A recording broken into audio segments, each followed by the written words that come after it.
السلام علیکم۔ میں آپ سب سے گزارش کروں گا کہ ایک مرتبہ سورۃ فاتحہ اور 3 مرتبہ سورۃ اخلاص پڑھ کے ان کا ثواب ان مسلمانوں تک پہنچا دیں جو اس دنیا فانی سے جا چکے ہیں۔ حضرت علی علیہ السلام کی خدمت میں ایک شخص آ کے پوچھنے لگا، یا علی، کون سی شادی ہے جس میں اللہ کی لعنت برسی ہو؟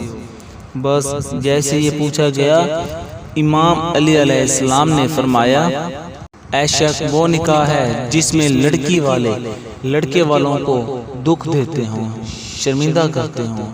تو وہ شخص پوچھنے لگا، یا علی، وہ کیسے؟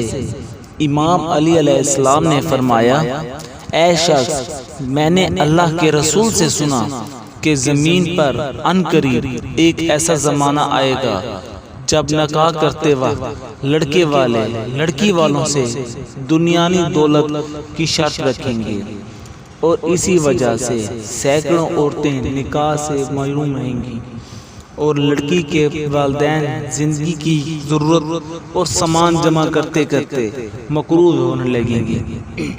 یاد رکھنا تم، یہی وہ عمل ہے جس پر اللہ کی لعنت برستی ہے۔ اے بندہ خدا، اللہ نے نکاح کے اوپر عورت کا حق مہر تاکہ لڑکا اس حق مہر کو ادا کر لے۔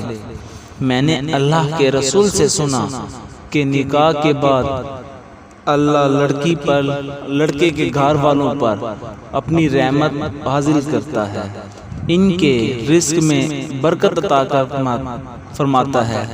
اگر لڑکے والے مالچ اور غرور میں آ کر شادی کے اس دنیاوی دولت عورت کے گھر والوں سے مانگتے ہیں تو اللہ وہ رحمت اور برکت لڑکے والوں کو نازل نہیں کرتا، انہی کا گھر اسی مصیبتوں کا شکار ہو جاتا ہے۔ وہ پوچھنے لگا، یا علی، اگر کوئی بات اپنی بیٹی کو خوشی سے کچھ دینا چاہے تو امام علی علیہ السلام نے فرمایا، اگر اس کا داماد مخلص، معذور یا غریب ہو تو دے سکتا ہے، لیکن اگر وہ دنیاوی صاحب حیثیت تو اللہ لڑکی کا باپ غریب ہو تو دینا مناسب نہیں، لیکن لڑکی کا باپ غریب ہو تو دینا مناسب نہیں۔ ناظرین، اگر آپ کو ہماری آج کی ویڈیو اچھی لگی ہو تو اسے صدقہ جاریہ سمجھ کے